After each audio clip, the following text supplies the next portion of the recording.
आज आपण बनवणार आहोत कांद्याच्या पातीचं पिठलं, पात पिठलं। तर इथे मी घेतलेली आहे 2 वाट्या कांद्याची पात, जी मी स्वच्छ धुवून निथळून मग चिरून घेतलेली आहे बारीक। पातीचे कांदे जे मी बारीक चिरून घेतलेले आहेत, कोवळे कांदे, 5 हिरव्या मिरच्या घेतल्या, ते 8 ते 10 लसूण पाकळ्या आणि काही कढीपत्त्याची पानं घेतली। ह्याचं आपण वाटण तयार करायचं आहे, कढीपत्ता, लसूण आणि मिरचीचं। जर तुम्ही कढीपत्ता फोडणीला टाकणार असाल तर तसाही ॲड करू शकता, पण शक्यतो हा खाल्ला जात नाही म्हणून मी वाटणात घेतेय। तर ह्याचं आपण वाटण करून घ्यायचं आहे। तुम्ही जितकं तिखट खाता त्यानुसार मिरची घ्या। मी इथं 5 हिरव्या मिरच्या घेतलेल्या आहेत, ज्या तिखट आहेत। इथं मी घेतलेलं आहे 1 वाटी बेसन। सगळ्यात आधी आपण बेसन भिजवून घ्यायचं आहे पिठल्यासाठी। तर आपण 1 वाटी बेसन घेतलंय, त्याच्यासाठी आपण 3 वाटी पाणी ॲड करणार आहे मी। पहिले थोडं थोडं पाणी ॲड करा, म्हणजे जे गुठळ्या आहेत ना त्या मोडल्या जातील बेसनच्या व्यवस्थित।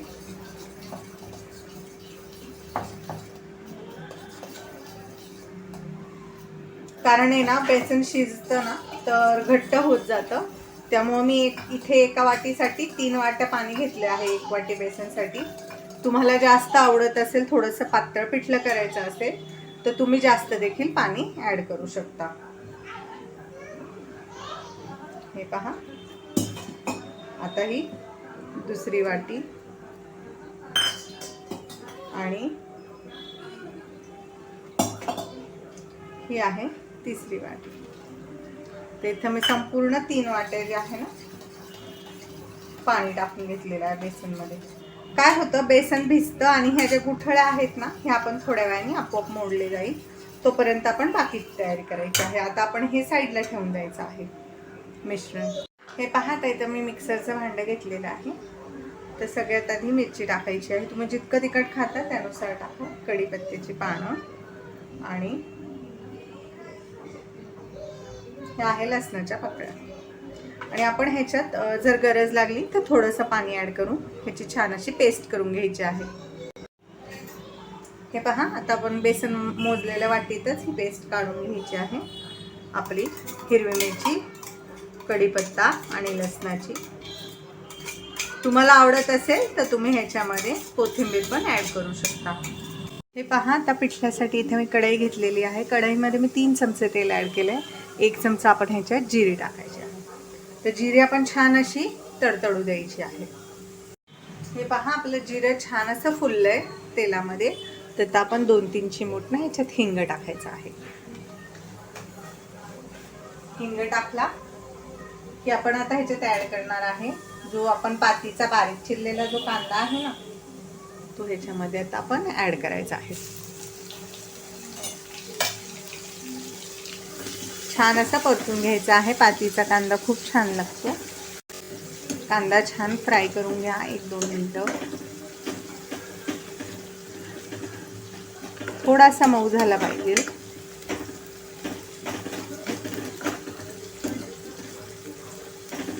गॅसची फ्लेम जी आहे ती हायच ठेवायची आहे। हे पहा, तर कांदा छान असा परतलेला आहे, जास्त पण परतायचा नाहीये, त्याला ब्राऊन वगैरे करायचा नाहीये। आता आपण ही जी पेस्ट केली होती ना हिरवी मिरची, कढीपत्ता आणि लसूण, ती आता ही पेस्ट पण आपण छान अशी तेलावरती मस्त फ्राय करून घ्यायची, ज्याच्यामुळे मिरची आणि लसणाचा कच्चेपणा जाईल। आता गॅसची फ्लेम लो करायची आहे आणि हे छान असं परतून घ्यायचं। जर तुम्ही हाय फ्लेम केली ना तर हे तेल सगळीकडे इकडे तिकडे उडू शकतं, त्यामुळे 1-2 मिनटं हे छान असं आपल्याला परतून घ्यायचं आहे, शिजवून घ्यायची आहे ही पेस्ट तेलावरती छानपैकी। 1 मिनिट झालं आपली पेस्ट परतली। तर आपण अशी आता टाकायचा अर्धा चमचा हळद टाकली आहे। आता हे पहा, तुम्ही एकदम बघू शकता पाणी अजिबात म्हणजे नाही आहे, पेस्टमधलं जे पाणी आहे ते। आता आपण ह्याच्यामध्ये कांदा पात ॲड करायची आहे। ही 2 वाट्या कांद्याची पात आहे। तुम्ही जास्त बेसन बनवणार असेल पिठलं तर तुम्ही जास्त अख्खी 1 जुडी घेतली तरीही चालते। आता आता आपण हे व्यवस्थित असं मिक्स करून 2 ते 3 मिनटं ही पात छान अशी परतून घ्यायची आहे, जेणेकरून ह्याला छान असं मस्त असं पाणी सुटेल पातेला. आता या स्टेजला तुम्ही गॅसची फ्लेम मीडियम टू हाय करू शकता. छान अशी ही पात आता 2 मिनटं आपण परतून घेऊया. हे पहा व्ह्यूअर्स, आता 2 ते 3 मिनटं ना मी ही पात अशी छान परतून घेतली आहे हाय फ्लेमवरती. तर तुम्ही बघू शकता हिचा आकार किती छोटा झालेला आहे. छान परतली गेली आता आपली पात. तर आता आपण या स्टेजला ह्याच्यामध्ये बेसन ॲड करायचं आहे, जे आपण बेसनचं मिश्रण बनवून ठेवलेलं आहे ना, अगदी ते. आता मी काय केलं आहे, 3 वाट्या पाणी घेतलं होतं मी 1 वाटी बेसनसाठी. आणि मिक्सरचं जे वाटण केलेलं भांडं होतं त्यात मी अजून 1 वाटी पाणी टाकून पाणी ॲड केलेलं आहे. त्यामुळे 1 वाटी बेसनसाठी इथे मी 4 वाट्या पाणी घेतलेलं आहे. तर आपण व्यवस्थितपणे हे जे मिश्रण आहे ते ढवळायचं आहे बेसनचं. आणि आता ते पहा संपूर्ण मी आता बेसन ह्याच्यात टाकून घेतलेलं आहे. आता हे लगेचच घट्ट व्हायला सुरू होईल. तर आता आपण काय करायचं, या स्टेजला मीठ टाकायचं आहे चवीनुसार.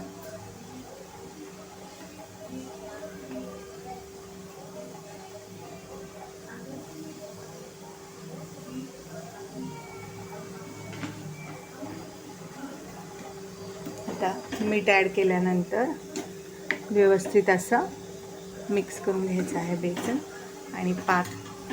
आता गॅसची फ्लेम छान अशी हाय करायची आहे आणि हे बेसन घट्ट करून घ्यायचं आहे. खाली लागू नये म्हणून ढवळत राहा. हे पहा व्ह्यूअर्स, 2 मिनटं झालेली आहे. मी आता गॅसची फ्लेम मीडियम केलेली आहे. आणि हे पहा कसं घट्ट झालं आहे आपलं पिठलं. आता हे अजून घट्ट होत जाणार जसं हे शिजत जाणार. जर तुम्हाला पातळ पिठलं हवं असेल तर तुम्ही 5 ते 6 वाट्या पाणी देखील ॲड करू शकता. इथे मी टोटल 4 वाट्या पाणी घेतलं होतं. 3 मी पहिले ॲड केलं होतं बेसनमध्ये आणि नंतर मिक्सरचं भांडं विसळून घेतलं ते 1 वाटी. तर टोटल मी 1 वाटी बेसनसाठी इथं 4 वाट्या पाणी घेतलेलं आहे. आता आपण हे जे बेसन आहे इतकं छान घट्ट झालेलं आहे. आता आपण काय करायचं, ह्या बेसनवरती झाकण ठेवायचं आहे आणि हे बेसन आपण शिजवून घ्यायचं आहे. आता मी गॅसची फ्लेम लो केलेली आहे. लो फ्लेमवरती आपल्याला कमीत कमी ह्याची 5 मिनटं तरी वाफ काढून घ्यायची आहे. हे पहा, हे मी झाकण ठेवलेलं आहे. हे पहा व्ह्यूअर्स, 5 मिनटं झाली आहेत. आता आपण चेक करूया आपलं बेसन. हे पहा, आता छान असं बेसन बघू शकता तुम्ही किती छान घट्ट झालेलं आहे. हे बेसन आहे ना, आता अजून थंड झाल्यावर अजून घट्ट होईल जास्ती. त्यामुळे तुम्हाला जर अजून पातळ हवं असेल तर पाणी ॲड करू शकता. आत्ता देखील तुम्ही पाणी याच्यात ॲड करू शकता. तर हे पहा, आपली बेसन जे आहे ना ते तर रेडी आहे, तयार आहे. तरी आपण ह्याला 2 मिनटं अजून वाफ काढून घेणार आहे झाकण ठेवून. हे पहा व्ह्यूअर्स, मी अजून 2 मिनटं हे पिठलं छान असं वाफवून घेतलेलं आहे. तर आपलं पिठलं एकदम रेडी आहे. हे थंड झालं की अजून घट्ट होईल. तर आपण गॅस बंद करायचा आहे. आपलं पिठलं रेडी आहे. हे आता मी तुम्हाला दाखवते की आपण ह्याला वरून एक तडका देणार आहे. तर तो कसा, चला बघूया. हे पहा व्ह्यूअर्स, आता आपण ह्याला तडका देण्यासाठी इथे मी कडलं ठेवलेलं आहे. त्याच्यामध्ये मी अर्धा चमचा तेल घातलेला आहे आणि इथे मी घेतलेली आहे 3 पाकळ्या लसूण, जो मी ठेचून घेतलेला आहे तो ॲड करायचा आहे आपण ह्याच्यामध्ये. लसणाचा एक मस्त वरून तडका आहे ना, फार छान स्वाद येतो ह्याच्यात. आणि आता आपण टाकणार ह्याच्यामध्ये थोडीशी काश्मीरी मिरची पावडर. लसणाचा कलर जास्त बदलायचा नाही आहे. हे पहा, काश्मीरी मिरची पावडर टाकली आहे ज्याच्यामुळे छान कलर येतो. हे पहा, आता आपलं पाट पिठलं जे आहे ते एकदम रेडी आहे. हे मी तुम्हाला सर्व करून दाखवते. हे पहा व्ह्यूअर्स, आपलं मस्त असतं खमंग असं पात पिठलं झणझणीत तयार आहे. कसं दिसतंय ना, टेस्टी टेस्टी, यम्मी यम्मी. तर कांद्यापातीचा सीझन आहे. तुम्ही पण हे पिठलं नक्की करून बघा आणि नेहमीच्या पिठल्यापेक्षा वेगळी रेसिपी आहे, ते एकदा तरी नक्की ट्राय करा. रेसिपी कशी वाटली ते कमेंटमध्ये नक्की सांगा. रेसिपी आवडल्यास चॅनलला लाईक करा, सबस्क्राईब करा.